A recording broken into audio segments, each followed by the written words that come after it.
अपना सब कुछ लुटा देती है। माँ अपना सब कुछ लुटाकर अपने बच्चे पर अपनी खुशियों को कुर्बान कर देती है। माँ वो है जो खुद रोती है और बच्चे को हंसाती है। माँ वो है जो बिलकती है और बिलकने वाले बच्चे को तसल्ली देती है। माँ वो है जिस माँ का आंचल जब तक किसी बेटे के सर पे होगा वो बेटा कभी नाकाम नहीं हो सकता। माँ अल्लाह तबारक व ताला की तरफ से जन्नत की चलने वाली ठंडी हवा का नाम है। माँ चलती फिरती जन्नत का नाम है। इसलिए मैं माँ को चलती फिरती जन्नत कह रहा हूँ, क्योंकि मेरे आका ने फरमाया अल जन्नतो तहता अक़दामिल उम्महात, के जन्नत तुम्हारी माओ के कदमों के नीचे है।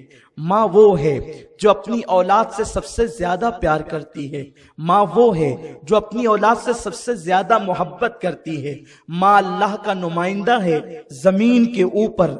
माँ अल्लाह तबारक व ताला और उसके रसूल सल्लल्लाहु अलैहि वसल्लम की रहमतों का एक सुतून है जमीन के ऊपर। माँ अपनी औलाद के लिए हर कड़वा घूंट पी लेती है और अपनी औलाद को खुशियां अता करती है। माँ कभी भी मायूसियों की लकीरें अपने बेटे के माथे पर देख नहीं सकती। माँ कौन है? माँ किसे कहते हैं? माँ वो है कि जो हाथ उठाती है तो अल्लाह का अर्श कांपने लगता है। माँ वो है जिसकी दुआ खुदा कभी रद्द नहीं करता। माँ वो है, माँ अगर मुर्गी हो तो उसके दिल के अंदर भी ममता हुआ करती है।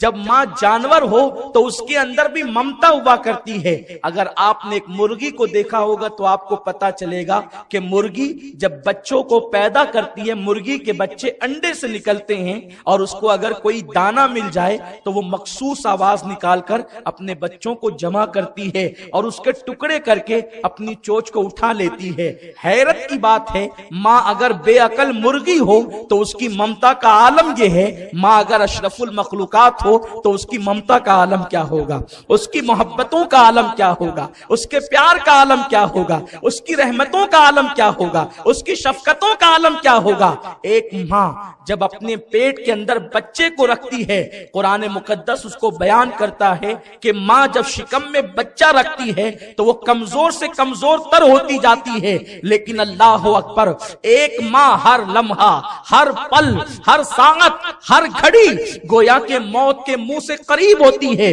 जब वो अपने पेट के अंदर बच्चा रखती है। और जिस वक्त बच्चे की विलादत होती है, हर सेकंड माँ कभी जिंदगी और कभी मौत के दरमियान वो चैलेंजेस से मुकाबला करती है। लेकिन हैरत है, माँ अल्लाह अकबर जिंदगी और मौत के दरमियान खेलती है, लेकिन जब बच्चा जवान हो जाता है तो माँ कभी नहीं कहती कि मैंने तुझे पैदा किया है, मैंने तुझ पे एहसान किया है। माँ अपना लहूए जिगर, माँ अपना खूने जिगर अपनी औलाद के सीने में मुंतकिल करती है।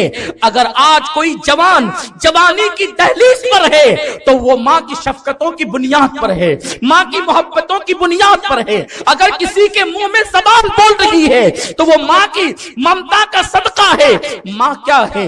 अल्लाह अकबर। आज के मैं आपको बताऊं, अल्लाह के प्यारे हबीब सल्लल्लाहु ताला अलैहि वसल्लम की बारगाह में एक सहाबी आते हैं और अर्ज करते हैं, या रसूल अल्लाह सल्लल्लाहु ताला अलैहि वसल्लम, मुझे जिहाद का शौक है। या रसूल अल्लाह, मैं जिहाद के लिए निकलना चाहता हूँ, मैं जिहाद पर जाना चाहता हूँ। अल्लाह के हबीब फरमाते हैं, क्या तेरी माँ हयात है? क्या तेरी माँ जिंदा है? अर्ज करते हैं, हाँ या रसूल अल्लाह, मेरी माँ जिंदा है। आका फरमाते हैं, तेरे लिए जिहाद से बढ़कर सवाब ये है ताकि तू अपनी माँ की खिदमत करे, ताकि तू अपनी माँ की खिदमत करे। मेरे प्यारे आका अलैहिस्सलाम के प्यारे दीवानों, आज मेरी कौम के जवानों की कैफियत क्या है? जैसे ही जवानी की दहलीज पे कदम रखते हैं उनको यूं लगता है कि अब हमें माँ की जरूरत नहीं है, हम माँ की जरूरत से बेनियाज हो चुके हैं। नादान, तू चंद लूम चलाने वाला मजदूर है, तू अपने आप को माँ से बेनियाज समझता है। तू चंद साइजिंगों का मालिक है, तू कारखानेदार है, तू जमींदार है, तू दौलतमंद है या गरीब है, तू अपने आप को माँ से बेनियाज समझता है। आ मैं तुझे बताऊं, अल्लाह अकबर, इंसान मकाम नबूवत को पहुंच जाए, वो मकाम इतना बुलंद है, अब उससे बुलंद कोई मकाम नहीं। मकाम नबूवत वो है कि उससे बुलंद कोई मकाम अब मखलूक के अंदर हो नहीं सकता। अल्लाह अकबर। आइए उस नबी का जिक्र करें जो नबी सिर्फ नबी नहीं बल्कि रसूल भी है, सिर्फ रसूल नहीं बल्कि कलीमुल्लाह भी है। अल्लाह से कलाम करने वाला रसूल है, रब से बातें करने वाला रसूल है। और बातें करते करते अल्लाह ने उस रसूल को इतना इख्तियार दिया है कि किसी मामले में वो अल्लाह से मोहब्बत के मामलात में झगड़ भी लेते हैं। हदीस पाक है, मेराज शरीफ की हदीस में मेरे आका फरमाते हैं, मैंने शबे मेराज एक बंदे को अल्लाह से लड़ते देखा तो अर्ज की, मौला ये कौन तेरा बंदा है जो तुझसे लड़ता है? इरशाद हुआ, महबूब वो मेरा मूसा है, वो मेरी बारगाह में ऐसी ऊंची आवाज से बातें कर लेता है। आप अंदाजा करें, जनाब मूसा जलाली पैगंबर है, रब की बारगाह में ऊंची आवाज से बात करते हैं। अल्लाह अकबर। जनाब मूसा के गुस्से और जलाल का आलम यह था कि जनाब मूसा जब गुस्से में आते तो आपके बदन के जो कपड़े होते, वो जो बाल होते जिस्म के, कपड़ों के बाहर निकल जाते और अमामे से जो है वो शोले उठते हुए नजर आते। जनाब मूसा की शान ये है, आपका जो आसा है वो अज़दहे की हैसियत रखता है। हजरत सैयदना कलीम अलैहिस्सलातु व तस्लीम एक मर्तबा कोहे तूर पे तशरीफ ले जा रहे हैं और तबीयत यह है कि अल्लाह से बातें करेंगे। इरशाद होता है, मूसा आज जरा संभल कर, मूसा आज जरा संभल कर, मूसा आज जरा संभल कर। गौर करें, आज मेरी कौम का जवान ये सोचता है कि मेरे पास दौलत आ गई, मैं जवान हो गया तो मैं अपने माँ बाप से बेनियाज हो गया। कुदरत कह रही है, मूसा किसे? अपने पैगंबर को, अपने नबी को, ऊंची आवाज में गुफ्तगू करने वाले रसूल को, मूसा जरा संभल कर। इरशाद हुआ, मौला कोई पहली मर्तबा तो तूर पर नहीं आया, इससे पहले तो 12 आया, लेकिन कभी संभलने का हुक्म नहीं दिया। कहा आज बातें संभल के करना, क्योंकि जब तू अपने घर से निकलता था तो तेरी माँ आंचल पसार कर दुआ करती थी, मेरे अल्लाह मेरे मूसा की तबीयत में जलाल है, अगर वो ऊंची ऊंची बात तेरी बारगाह में कर दे तो तू करीम है, दरगुजर करना मौला, मौला मेरे मूसा पर दरगुजर करना, उसकी पकड़ ना करना। मूसा अब तेरी माँ का आज इंतकाल हो गया है, अब तू माँ की मौत के बाद घर से निकला है तो जरा संभल कर। जब तक तेरी पुश्त पर माँ की दुआ थी कुदरत ने संभलने का हुक्म न दिया, और आज तू निकला है अब वो आंचल तेरे सर पर न रहा तो अब कुदरत कह रही है, मूसा जरा संभल कर। ओ मेरी कौम के नादान नौजवान, जनाबे मूसा कलीमुल्लाह जैसे पैगंबर को माँ के विसाल के बाद जब संभलने का हुक्म दिया जाता है तो हम और आप किस खेत की मूली है? मेरे प्यारे आका सल्लल्लाहु अलैहि वसल्लम के प्यारे दीवानों, आज मेरी कौम के जवानों का हाल ये है, अगर घर में बीवी आ गई और उसने कान माँ के खिलाफ भर दिए तो बच्चा नौजवान 6 महीने में, साल 2 साल में अपने बीवी बच्चों को लेकर के अलग हो जाता है। और आज फिक्र ये है, क्या मैं बुढ़ापे में अपने माँ बाप की खिदमत करूं? मैं बुढ़ी बुढ़ा का कब तक के नाज उठाता रहूं? मैं हूं, मेरे बच्चों का मुस्तकबिल है, मेरे बच्चों की पढ़ाई है, मेरे बच्चों की तालीम है, मेरे बच्चों की तरबियत है। जितना कमाऊंगा क्या मैं सब माँ पे खर्च कर दूं, मैं बाप पे खर्च कर दूं? आओ मैं तुम्हें बताऊं, एक सहाबी बारगाह रिसालत में आए, अर्ज की, या रसूल अल्लाह सल्लल्लाहु अलैहि वसल्लम, मैं जितना कमाता हूं माँ को ले जाकर देता हूं, फिर भी माँ मुझे डांटती रहती है, नाराज होती है। आका फरमाते हैं, बस अगर तेरी माँ तुझे दांतों से काट काट भी खाए तो तुझे ये इख्तियार नहीं है कि तू माँ को उफ कह ले। फला तकुल लहुमा उफ, माँ बाप को उफ भी नहीं कह सकते। अगर किसी के माँ बाप किसी पर खामखा नाराज होते हैं तो फरमाया गया कि ये अल्लाह का इम्तिहान है, उसको उस इम्तिहान में साबित कदम रहना चाहिए। आपने कोई गलती नहीं की फिर भी डांट रहे हैं, इसलिए कि जब इंसान बूढ़ा हो जाता है तो बकबक करने का आदी हो जाता है। अक्सर बूढ़े बड़े बकबगी होते हैं, बहुत बकबक करते हैं, बेसरो पैर की बातें करते हैं। अल्लाह तबारक व तआला ने कैद लगा दी, जब तेरे माँ बाप या दोनों में से कोई एक या दोनों बुढ़ापे की दहलीज को पहुंच जाएं, उनको उफ मत कहो। जवानी में नहीं कहा, उफ तो जवानी में भी नहीं कर सकते, लेकिन बुढ़ापे की कैद लगाई, क्योंकि जब माँ बाप जवान होते हैं तो बच्चे औलाद बच्चे होते हैं, कुछ कहने की हिम्मत नहीं करते, और जब माँ बाप बूढ़े हो जाते हैं और बच्चे जवान होते हैं और फिर उनकी अक्ल में भी फुतूर वाक़ होता है, तो वो एक बात को 4 टाइम कहने के आदी होते हैं, बेबात की बात भी करते हैं, बेसरो पैर की बात भी करते हैं, उठ पटांग बातें भी करते हैं। तो अल्लाह ने कह दिया कि अगर ये इस तरह की बात करें तो तुम उफ भी नहीं कह सकते। आजकल तो माँ बाप को लोग माँ को माँ कहने में शर्माते हैं, बाप को बाप कहने में शर्माते हैं। अल्लाह अकबर। और हाल ये है कि माँ रात में 2-2 बजे तक बेटे का इंतजार कर रही है कि मेरा बेटा आएगा तो मेरी लेकिन हाल ये है मेरी कौम के जवानों के पास माँ बाप की खैरियत पूछने के लिए वक्त नहीं, दोस्तों के साथ 2-2, 3-3 घंटे, 4-4, 6-6 घंटे बैठकर वक्त गुजारते हैं, लेकिन माँ बाप की खैरियत नहीं पूछते। बूढ़े माँ बाप इतना मुंतजिर होते हैं कि मेरा बेटा आएगा तो मुझसे बात करेगा। बेटा सीधे मुंह अपनी माँ से बात नहीं करता, अपने बाप से बात नहीं करता, गुफ्तगू नहीं करता। आजकल नौजवानों का हाल ये है, लोम चलाकर अगर 2000 रुपए कमा रहे हैं, 500 रुपए माँ के हाथ में ला के रखेंगे, अब हफ्ता भर इसमें चलाओ, 1500 में मौज मस्ती करेंगे। मैं तुमसे पूछना चाहता हूँ, नादान, तू आज अपनी माँ से पैसे छुपाता है, लेकिन जरा सोच तो सही, कल माँ ने तुझसे कुछ ना छुपाया, माँ ने हर चीज तुझे सामने अया किया। आज हाल ये है, तू छोटे छोटे बच्चों के लिए मिठाई लाता है तो छुपा कर माँ बाप से लाता है। मेरे माँ बाप ना देख ले। हाल ये है, अगर बीवी को आम दिनों में ड्रेस बनाना है, पैसे ससुराल भेजे जाते हैं और वहां से ससुराल का नाम करके पैसे जो है वो ड्रेस मंगाया जाता है। क्यों? माँ को पता ना चले, बाप को पता ना चले। तू किससे छुपा रहा है जिसने तुझसे कुछ नहीं छुपाया?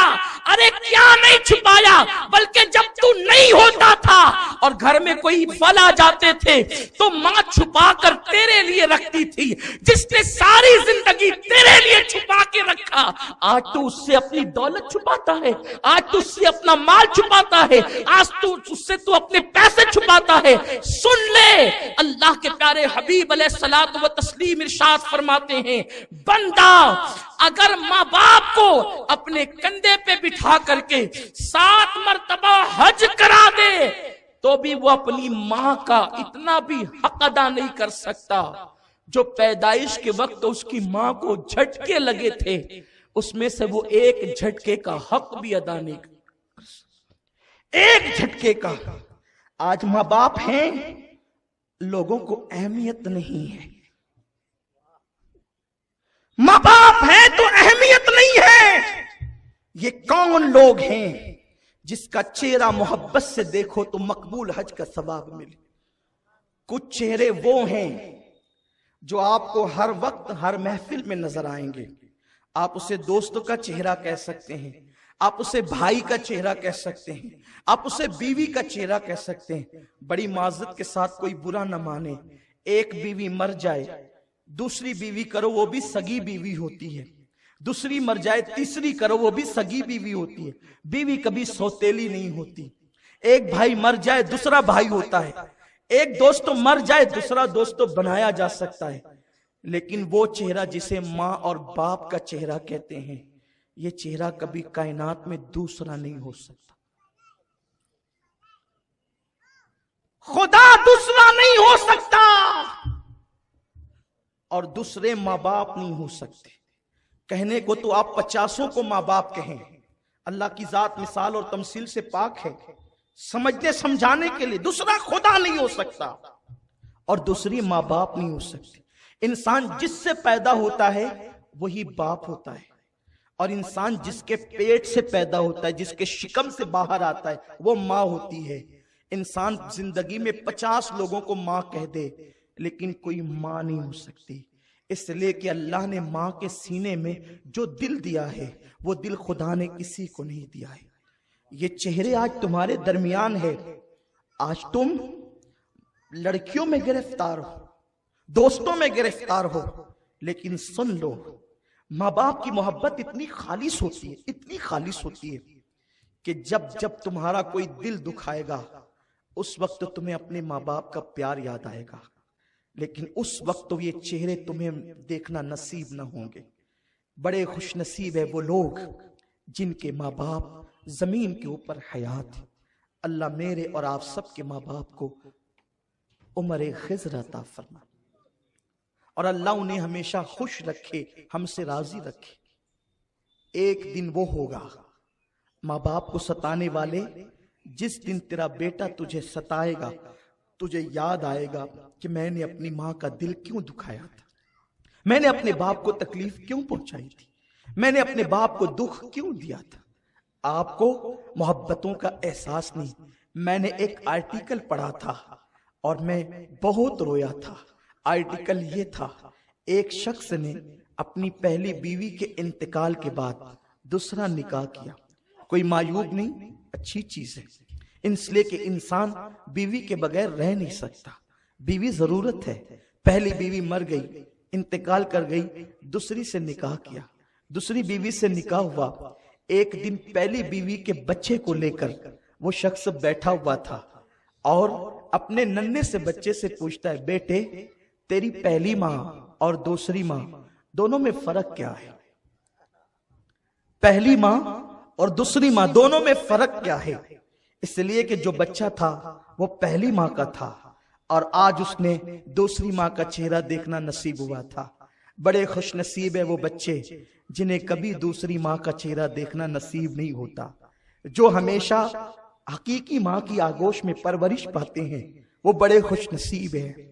लेकिन कुछ ऐसे भी हैं जिन्हें कभी कम नसीबी की बुनियाद पर दूसरी माँ का चेहरा देखना नसीब होता है। मैं नफरतों के बीज बोने नहीं आया। कोई किसी की अगर दूसरी माँ है तो वो उससे नफरत न करे, बात कहने की कह रहा हूं, अहमियत बता रहा हूं माँ की। माँ माँ होती, दूसरी माँ नहीं हो सकती, तीसरी माँ नहीं हो सकती। माँ एक ही होती है जिससे इंसान पैदा होता है। बाप ने पूछा, बेटे तेरी दूसरी माँ और पहली माँ में फर्क क्या है? बच्चे ने बड़ी मासूमियत से जवाब दिया, अब्बा मेरी जो पहली माँ है वो झूठी थी और जो दूसरी माँ है वो सच्ची है। बच्चे की मासूमियत भरा जवाब था, पहली माँ झूठी थी और दूसरी माँ सच्ची है। बाप ने पूछा, वो कैसे? पूरे तजस्सुस से पूछा, वो कैसे? तो बच्चे ने बड़ी मासूमियत से जवाब दिया, अब्बा जो मेरी पहली माँ थी, जब मैं मस्ती करता तो कहती, मस्ती करेगा ना तुझे मारूंगी, तुझे बांध दूंगी, स्कूल न जाएगा तुझे सजा दूंगी। लेकिन अब्बा मैं मस्ती करता तो जिसने कहा था कि तुझे खाना नहीं दूंगी मारूंगी, मस्ती करता तो मस्ती करते हुए पकड़कर बर्तन पे बिठाती और अपने हाथों से कहती खा ले। मेरा पेट भर जाता, मैं मुंह फेर लेता, फिर भी कहती मेरे लाल खा ले, मेरे चांद खा ले, मेरे लखते जिगर खा ले। हैरत है, कहती थी मस्ती करेगा तो मारूंगी, खाना नहीं दूंगी, स्कूल न जाएगा तो मारूंगी, खाना नहीं दूंगी, लेकिन फिर भी देती थी। बाबा दूसरी माँ इतनी सच्ची है कि जब कहती है मस्ती करेगा तो खाना नहीं दूंगी, थोड़ी सी मस्ती करो या न करो दिन दिन भर खाना नहीं देती। तो दोनों में फर्क ये है, वो झूठी थी ये सच्ची है। बाप को एहसास हुआ वो झूठी न थी, वो हकीकी माँ थी। उसकी ममता उसे मजबूर करती थी खाना देने पर, उसकी ममता उसे मजबूर करती। माँ क्या है? आज इस चेहरे से आपको नफरत। अगर आप तकरीर बतौरे तकरीर सुनने आए हैं तो आप उठकर चले जाएं, लेकिन अगर आज आप अपनी माँ से और अपने बाप से तजदीद वफा करने आए हैं, सुने माँ क्या है। माँ वो है जब इंसान नन्हा सा बच्चा होता है और वो माँ के कपड़ों पर पेशाब कर देता है तो माँ बच्चे के पेशाब से कभी नफरत और घिन नहीं करती, बल्कि वो उसी गीले कपड़े में पूरी पूरी रात बिस्तर पे सो जाती है। सर्दी के अय्याम में बच्चा बिस्तर गंदा कर दे तो वो ठंडे ठंडे पानी से बच्चे की गलाजत अपने हाथों से धुलती है। माँ कभी बच्चे के पाखाने से नफरत नहीं करती, बच्चे के पेशाब से नफरत नहीं करती, बल्कि वो बच्चे के पेशाब पर पूरी रात सोती है। मैं पूछना चाहता हूं, अगर वही माँ बूढ़ी हो जाए और बीमार होकर पाखाना कर दे तो बेटा अपने नाक पे रुमाल रखता है। जरा सोच, जरा सोच, तू कौन है? आज तुमने दाढ़ियां लंबी की है, तुम दीनदार हो, तुम्हारे शहर के अंदर 200-250 मस्जिदें हैं, तुम मस्जिदों मीनार के शहर में रहते हो, तुम्हारे कपड़े सुन्नत के मुताबिक, तुम्हारी जेब में मिसवाक, तुम्हारे हाथों में किताबें, इस्लामी बुक्स, तुम्हारा माहौल मजहबी और इस्लामी कहलाता है। तुमसे पूछना चाहता हूं, मस्जिदों में अजान के बाद दौड़कर जाने वालों, क्या तेरी माँ भी तुझसे राजी है?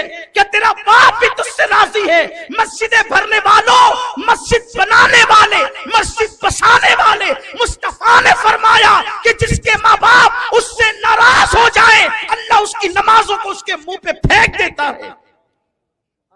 उनकी नमाजें कबूल नहीं होती जिनके माँ बाप उनसे नाराज हो। माँ बाप को नाराज करके कोई माँ बाप को नौकरों के हवाले कर रहा है, किसी के माँ बाप मस्जिद के जीने पे बैठ के भीख मांग रहे हैं, किसी के माँ बाप सिसकियां ले रहे हैं। माँ बाप वो होते हैं ना जो औलाद के ऐब कभी बयान नहीं करते। पाकिस्तान के एक ओल्ड हाउस की दास्तान किसी मुफक्किर ने लिखी। एक जवान बेटा बीवी के कहने पर मां से अलहदगी इख्तियार करने का प्लान बनाता है। अब मां से कहता है, मां चल मैं तुझे कहीं घुमाने ले जाता हूं। बूढ़ी मां खुश हो गई। ये घुमाने का सिस्टम भी बड़ा अजीब है। बड़ी माजरत के साथ यूं भी महफिलों में हंसना हंसाना मेरी तबीयत के बहुत खिलाफ है, इसलिए कि लोग हंसते वहां है जहां लोग बहुत खुश होते हैं। जिसकी कौम हर वक्त कुचली जा रही हो, हम अपनी महफिलों में कैसे हंसे हंसाएं। लेकिन मैं अर्ज करूं, मेरे आका फरमाते हैं, मेरे नौजवानों जरा गौर से सुन लो, आज तुम मेरी तकरीर नहीं बल्कि मेरा दर्द दिल सुन रहे हो। अब्दुल माजिद भाई ने मुझे मौका फराहम किया कि मैं अपना दर्द दिल तुम्हारे सामने पेश करूं। मेरी माएं और बहनें भी यहां मौजूद हैं। अल्लाह के हबीब अलैहिस्सलाम फरमाते हैं, जो अपनी मां पर अपनी बीवी को तरजीह देगा, अल्लाह ने उस पे जन्नत की खुशबू भी हराम कर दी है। मैं सोचता हूं जुमा के दिन, इतवार के दिन लोग बाइक पे बिठा बिठा करके अपनी बीवियों को पार्कों में, होटलों पे घुमाने ले जाते हैं। क्या कभी तुम अपनी मां को भी लेके निकले हो इस तरह घुमाने, तफरीह करने? जबकि बोरियत का एहसास उसको ज्यादा होता है, वो बूढ़ी हो गई है, वो अब उसके पास कोई बैठना पसंद नहीं करता। कभी मां को भी तो लेकर निकलो, कभी मां को भी तो तफरीह कराओ। जितना कीमती जोड़ा बीवी को लाके देते हो, कभी मां को भी तो लाके दो।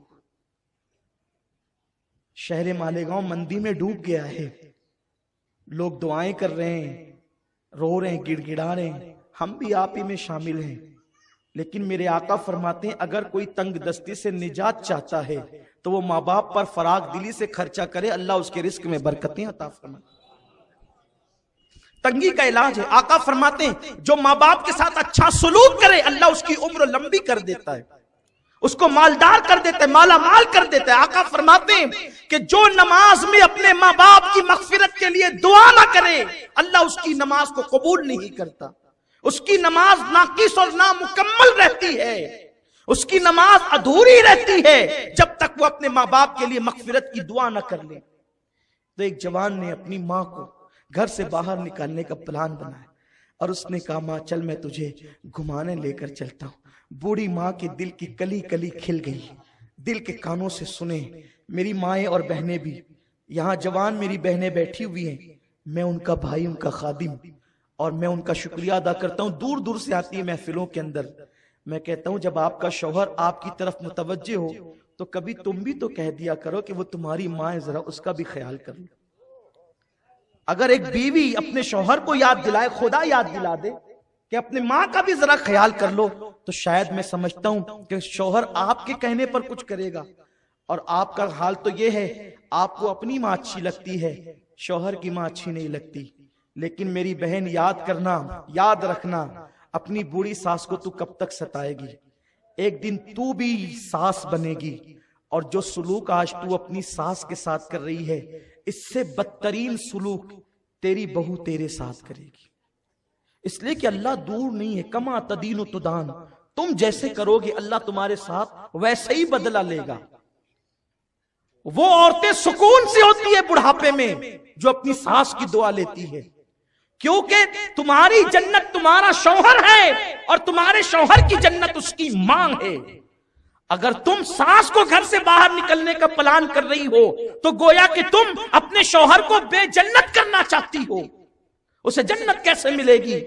बीवी ने बहका दिया, ये प्लान बना लिया कि मां से अलग हो जाना है, और माँ से कहते हैं माँ चल तुझे, माँ की कली कली खुश हो गई, आज मेरा बेटा मुझे घुमाने ले जाए।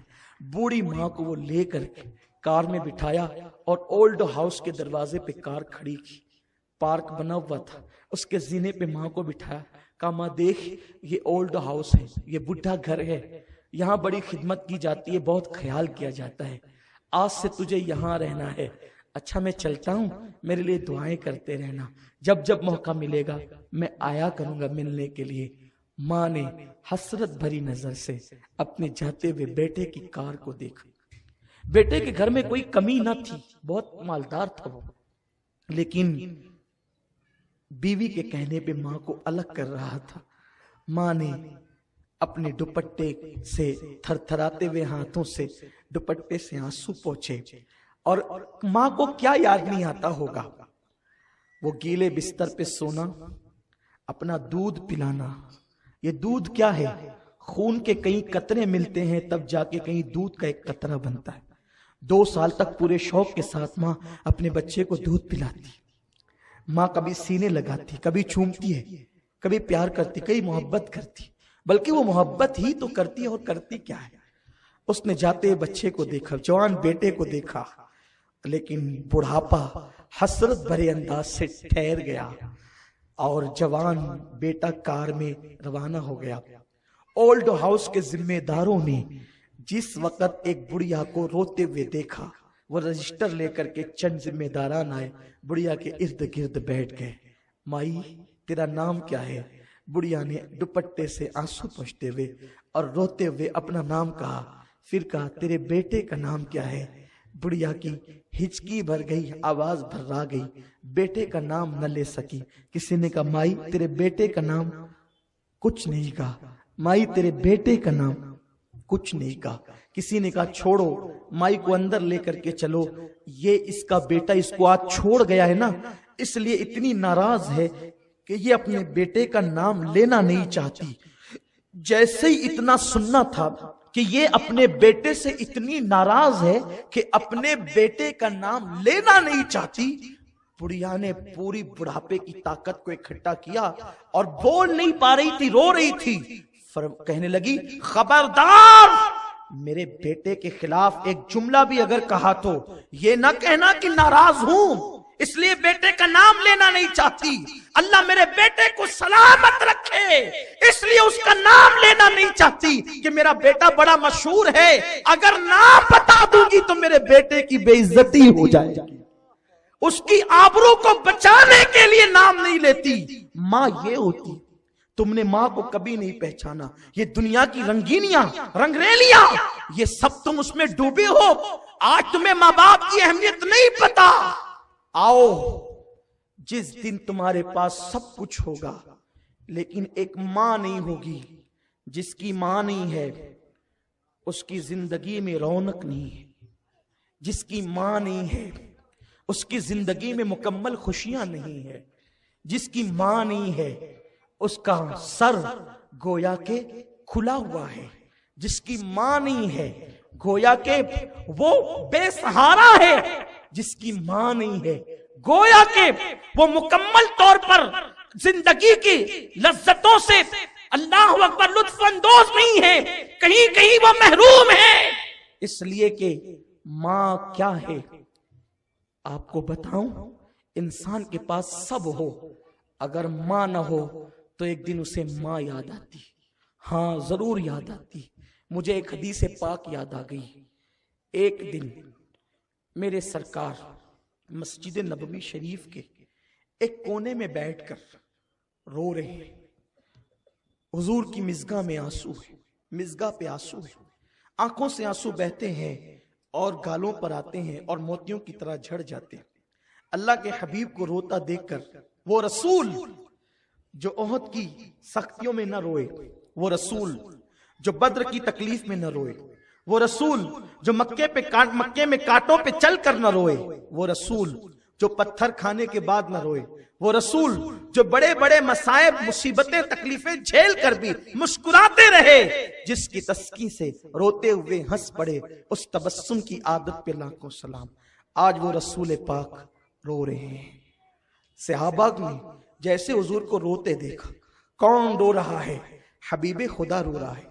कौन रो रहा है? जाने आदमियत रो रहा है। कौन रो रहा है? जाने आबरू इंसानियत रो रहा है। कौन रो रहा है? मौलिम कायनात रो रहा है। कौन रो रहा है? इंसान कामिल रो रहा है। कौन रो रहा है? मालिक जन्नत रो रहा है। कौन रो रहा है? कासिम नेमत रो रहा है। कौन रो रहा है? वो रो रहा है जिसके नाज खुदा यूं उठाता है कि मामूली सा सर में दर्द हो जाए और जहनी तौर पे हुजूर को टेंशन हो जाए तो अल्लाह के हबीब अलैहिस्सलाम को अल्लाह लामका पे बुलाकर अपना दीदार कराए और तसल्लियां दे। वो हबीब रो रहा है जिसको कोई गाली दे दे तो वो चुप रहते हैं और जवाब अल्लाह अता करता है। वो हबीब रो रहा है जिसकी गुस्ताखियां की गई तो कुरान मुकद्दस में जवाब अल्लाह ने अता फरमाया।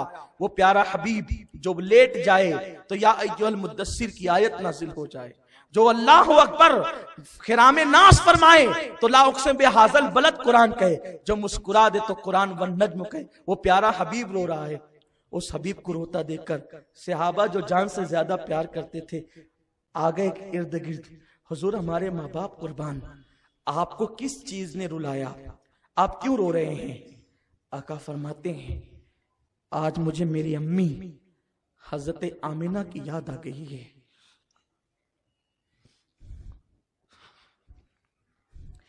मालिके कौनैन को, जिसके घर में किसी चीज की कमी ना हो, जो जन्नत का मालिक हो, जो खुदा की कुंजियों का मालिक हो, वो हबीब मस्जिद के कोने में बैठकर गोया के आवाज दे रहा है अपनी 6 साला बचपने की जिंदगी को कि वो वक्त जब अबुआ के मुकाम पर एक आमिना बिस्तर पर, जिसे बिस्तर नसीब न था उस वक्त, बिस्तर पत्थरों का बिस्तर, पत्थरों का सरहाना, एक माँ है उसके सरहाने बाईं तरफ एक कनीज है जिसका नाम उम्मे ऐमन है और उसके सामने सीने के पास एक 6 साल का मासूम बच्चा जिसका चेहरा इतना खूबसूरत है, मन रआनी फकद रअल हक, जो खुदा का जलवा देखना चाहे उस बच्चे का चेहरा देखे।